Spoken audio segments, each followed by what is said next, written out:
And in this first lesson, I thought it would be, or it might be useful to start with the pronunciation of the vowels. Okay, and after that, of course, consonant will come, but it will be in the next lesson. Okay, so let's see now for the vowels, how it goes. So the first one is A. Okay, A. So not really difficult to pronounce for most of you. Second one is Repeat. Okay. Remember that on this vowel we can put some accents. Okay, and then it will affect the way you will pronounce the okay, but if it's like that without any accent and you need to spell it or to pronounce the letter, it's okay, Next one is E, then O.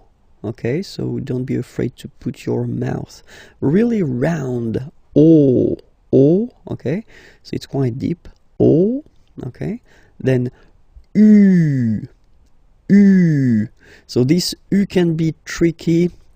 So from my experience of teaching, I've been noticing that, well, in most of the cases for American people, it can be quite tricky at the beginning. So you really need to insist on that.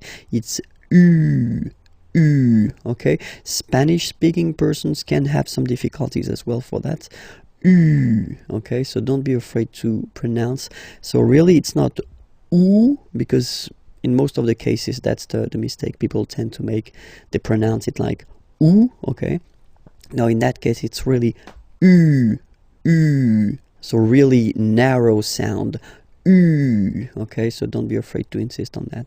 And the last one is, well, it's Y. So if you need to spell it, then you say Y. Okay, when you pronounce it, it's like E. Okay, but the name of the letter is Y. Okay, so if we check them again one more time, this one is A, then comes I,